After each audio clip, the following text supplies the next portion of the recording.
সম্প্রতি ময়মনসিংহে এক হিন্দু যুবককে ধর্ম অবমাননার অভিযোগে পিটিয়ে হত্যা করা হয় এবং লাশ পুড়িয়ে ফেলা হয়। এরকম ঘটনার ক্ষেত্রে রাষ্ট্র সমাজ ও সর্বোপরি মুসলমানদের করণীয় কি? খুবই দুঃখজনক এবং বেদনাদায়ক একটি ঘটনা ঘটেছে। এই ঘটনাটি আমরা পত্রপত্রিকার মাধ্যমে যেটুকু জানতে পেরেছি সেটা হলো যে এই ঘটনার পেছনের ঘটনা হলো যে এই হিন্দু যুবক একজন শ্রমিক আন্দোলনকারী। তিনি শ্রমিকদের অধিকার নিয়ে কাজ করতেন এবং কারখানা কর্তৃপক্ষ তাকে দমন করবার জন্য তার নামে মিথ্যা অভিযোগ তুলে সাধারণ মানুষের কাছে তাকে ঠেলে দেন এবং পরিকল্পিতভাবে ধর্ম অবমাননার ঘটনা ঘটান। যুবক ধর্ম অবমাননা করেছেন কিনা সেটা আমরা জানতে পারিনি, তবে তাকে যে পরিকল্পিতভাবে ফাঁসানো হয়েছে এবং এটা যে পরিকল্পিত হত্যাকাণ্ড সেটা বাণিজ্যিক স্বার্থে সেটা মোটামুটি পরিষ্কার। তো বাণিজ্যিক স্বার্থে ধর্ম অবমাননার ভুয়া যারা তুলেছে তাদেরকে তুলে আনা দরকার এবং তাদের চেহারা প্রকাশ করা দরকার এবং তাদেরকে বিচার মুখোমুখি করা দরকার, দৃষ্টান্তমূলক শাস্তি নিশ্চিত করা দরকার। এখানে সংক্ষুব্ধ জনতা যারা তার গায়ে আঘাত করেছে বা তাকে হত্যা করেছে তাদের দোষের জায়গা আছে, সেটা আমরা কথা বলবো, কিন্তু তার চাইতে বড় বিষয় হলো তাদেরকে সংক্ষুব্ধ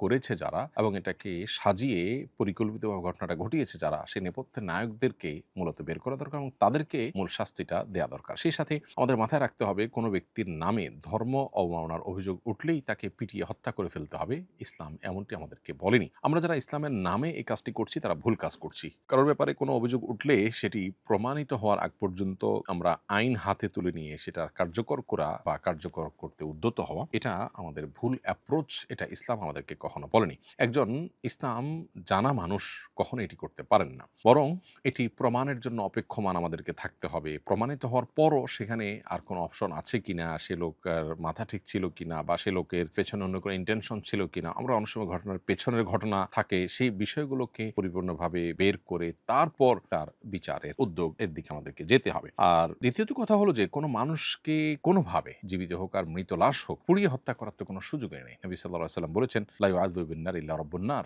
আগুন দিয়ে আগুনের পালনকর্তা আল্লাহ ছাড়া কেউ কাউকে শাস্তি দেওয়ার কোনো অধিকার নেই। অতএব এভাবে আগুনে পুড়িয়ে ফেলা খুবই নির্মমতা, কোনোভাবে গ্রহণযোগ্য নয়। কোনো অভিযোগেই কোনো মানুষকে আগুন দিয়ে পোড়াবার সুযোগ নেই। ইসলাম আমাদেরকে সে অনুমোদন করে না। যারা এই কাজটা করেছেন তাদের আল্লাহর কাছে তওবা করা উচিত এবং আমাদের সবার এখান থেকে সতর্ক থাকা উচিত যে ধর্ম অবমাননার অভিযোগ উঠলেই এখানে কেউ পরিকল্পিতভাবে অভিযোগ তুলল কিনা, যিনি অবমাননা করেছেন তার অবমাননাটা প্রমাণিত হলো কিনা, তার মিনিং ভিন্ন কিছু ছিল কিনা, অথবা অন্য কোনো ইস্যু এখানে থাকতে পারে কিনা, পুরো জিনিসটা পুঙ্খানুপুঙ্খরূপে বিশ্লেষণ করে বিচার করে তারপর তারপরে সিদ্ধান্তে আসতে হবে। এক কথা, সাধারণ মানুষ ধর্ম অবমাননার কথা শুনেই কোনো মানুষের উপরে চড়াও হওয়া এবং তাকে পিটিয়ে হত্যা করা, লাশ পোড়ানো, এগুলো কোনোভাবেই গ্রহণযোগ্য না। আমাদের এগুলোর বিরুদ্ধে সংগ্রাম করতে হবে এবং এভাবে আইন হাতে তুলে নেওয়া, এই কালচার থেকে আমাদের বেরিয়ে আসতে হবে। এবং সেই সাথে প্রশাসন এবং সংশ্লিষ্ট মহলের একটা কর্তব্যের জায়গা আছে, সেটি হলো যে এই ধরনের ধর্ম অবমাননার ঘটনা যাতে না ঘটে তার জন্য কঠোর আইন এবং তার প্রয়োগ থাকতে হবে। সাধারণ মানুষ তাহলে সেক্ষেত্রে আইনের হাতে আসামিকে বা অভিযুক্ত ব্যক্তিকে তুলে দিবে এবং তিনি দোষী হলে বিচারের মুখোমুখি হবেন, নির্দোষ হলে তিনি বেকসুর খালাস পাবেন। যখনই আইনের কার্যকারিতা কমে যায় তখনই সাধারণ মানুষ আসলে আইন হাতে তুলে নেওয়ার মতো কাজটি করে। বিধায় এখানে সাধারণ মানুষের যেমন করণীয় আছে, এখানে আইন প্রণেতাদের এবং রাষ্ট্র পরিচালনার দায়িত্বে যারা যখন থাকেন তাদেরও গুরুত্বপূর্ণ ভূমিকা রাখবার সুযোগ আছে। বিধায় আমাদের সেদিকটা খেয়াল রাখতে হবে। সম্প্রতি দেশের দুটি গণমাধ্যমে হামলা ও অগ্নিসংযোগের ঘটনা ঘটেছে। প্রধান উপদেষ্টার অফিসিয়াল পেজে হামলা অংশগ্রহণকারীদের ব্যাপারে বলতে গিয়ে মাদ্রাসা শিক্ষার্থীদের ক্ষেত্রে কমি মাদ্রাসা শিক্ষার্থী উল্লেখ করা হয়েছে, অথচ সাধারণ শিক্ষার্থীদের ক্ষেত্রে বিষয়টিকে জেনারেলি উল্লেখ করা হয়েছে। এই পার্থক্যের কারণটা কি বলে মনে করেন এবং সামগ্রিকভাবে পুরো বিষয়টি নিয়ে আপনার মত জানতে চাই। দেখুন, এ ধরনের হামলা বা অগ্নিসংযোগ, কোনো স্থাপনাকে হামলা করা, অগ্নিসংযোগ করা, এটা তো অবশ্যই সমর্থনযোগ্য বিষয় নয়। আজ থেকে বহু বছর আগেই দৈনিক নয়াদিগন্তে এভাবে ঠিক অগ্নিকাণ্ডের ঘটনা ঘটানো হয়েছে, হামলা করা হয়েছে এবং সরকারি উদ্যোগে একাধিক গণমাধ্যম বন্ধ করে দেওয়া হয়েছে। দুর্ভাগ্যের বিষয় হলো যে আজকে যারা এই দুটি গণমাধ্যমে হামলা এবং অগ্নিসংযোগের ঘটনায় সংবাদপত্রের স্বাধীনতায় হস্তক্ষেপ হিসাবে এটাকে চিহ্নিত করে অনেক জোরালো প্রতিবাদে, সেদিন তারা এতটা জোরালো ছিলেন না। অথচ উভয় ঘটনাই কিন্তু নিন্দনীয় এবং উভয় ঘটনার ব্যাপারে আমাদের অবস্থান একই হওয়া উচিত। যাই হোক, এই ক্ষেত্রে প্রধান উপদেষ্টার অফিসিয়াল পেজে যেটি উল্লেখ করা হয়েছে যে আমারও দৃষ্টিতে এসেছে যে সেখানে কওমি মাদ্রাসা উল্লেখ করা হয়েছে, যেটা খুবই দুর্ভাগ্যজনক বাস্তবতা। সেখানে কওমি মাদ্রাসা, স্কুল, কলেজ, আলিয়া মাদ্রাসা, বিভিন্ন রকমের শিক্ষা প্রতিষ্ঠানের শিক্ষার্থী ছিলেন। এটাই হলো বাস্তবতা, বা থাকতে পারেন, এটাই হলো বাস্তবতা। অথচ সেখানে শুধুমাত্র মাদ্রাসার ক্ষেত্রে কওমি মাদ্রাসাকে আলাদা করে উল্লেখ করে এভাবে চিহ্নিত করা, এটা দায়িত্বশীলতার কোনো পরিচয় বলে আমরা মনে করি না। আপনি অন্যদের ক্ষেত্রে যখন জেনারেলি বলবেন, তো এক্ষেত্রে আপনি নির্দিষ্ট করে বলা এটা বৈষম্য ছাড়া কিছুই নয়। আসলে এদেশে আলেম সমাজ বা মাদ্রাসার ছাত্ররা তাদের কোনো ভুল হলে তাদেরকে যে যেভাবে শক্ত হাতে দমন করা হয় বা তাদের অপরাধগুলোকে যেভাবে ফুলিয়ে ফাঁপিয়ে পেশ করা হয়, অন্যদের ক্ষেত্রে সেটাকে অনেক ক্ষেত্রে ছাপিয়ে যাওয়া হয়। এই বৈষম্য, এই জুলুম দীর্ঘদিন থেকে দেশে চলে আসছে, যেটা কোনোভাবেই গ্রহণযোগ্য নয়।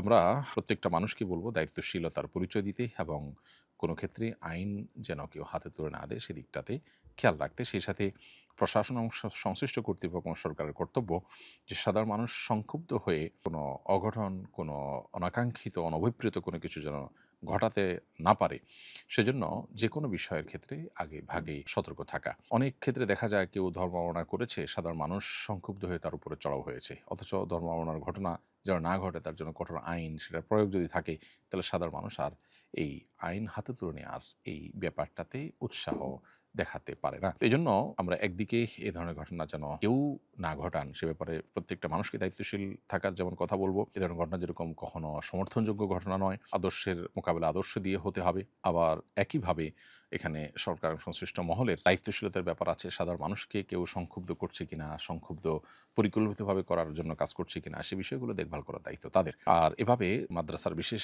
শিক্ষার্থীদেরকে চিহ্নিত করা এবং অন্যদের ক্ষেত্রে জেনারেলি উল্লেখ করা, এটা স্পষ্টত জুলুম। আমি একটি বিদেশি কোম্পানিতে কাজ করি। ক্রিসমাস ডে উপলক্ষে আমাদের বোনাস দেওয়া হয়েছে। এটা আমাদের জন্য হালাল হবে কিনা? হ্যাঁ ভাই, অবশ্যই আপনার জন্য এটি হালাল। ক্রিসমাস ডে উপলক্ষে বা অন্য কোনো উপলক্ষে কোনো কোম্পানি যদি কোনো কাউকে উপহার উপঢৌকন দেয় অথবা কোনো কিছু দেয় গিফট হিসাবে, তো সেটা গ্রহণ করা মৌলিকভাবে জায়েজ আছে এবং বোনাস দিলে বোনাসটাও আপনি গ্রহণ করতে পারবেন। অনেক সময় বিভিন্ন দোকানে ছাড় দেওয়া হয়। ক্রিসমাস উপলক্ষে সেই ছাড় গ্রহণ করে কোনো কিছু কিনলেন, সেটা মৌলিকভাবে নাজায়েজ কোনো বিষয় নয়। ক্রিসমাস ডে উপলক্ষে আমাদের স্কুলের ছাত্ররা সান্তা ক্লজ সাজে। একজন মুসলিম শিক্ষার্থীর জন্য এটা জায়েজ আছে কিনা? উত্তর হলো না, এটা কোনো অবস্থাতে জায়েজ নয়। এটা হলো অন্য ধর্মাবলম্বী বা ভিন্ন ধর্মের মানুষের সাদৃশ্য গ্রহণ করবার শামিল। অথচ আবু দাউদে বর্ণিত হাদিসে নবী সাল্লাল্লাহু আলাইহি ওয়াসাল্লাম বলেছেন, মান তাশাব্বাহা বিকওমিন ফাহুয়া যে ব্যক্তি কোনো ব্যক্তির বা কোনো সম্প্রদায়ের কোনো ধর্মের মানুষের সাদৃশ্য গ্রহণ করবে, সে তাদের অন্তর্ভুক্ত হবে। খ্রিস্টানরা ঈসা আলাইহিস সালাম সম্পর্কে তাদের যে বিশ্বাস আছে, সেই বিশ্বাসের জায়গা থেকে তারা যে কাজটি করে থাকে, সেটা তাদের ধর্মীয় সিম্বল।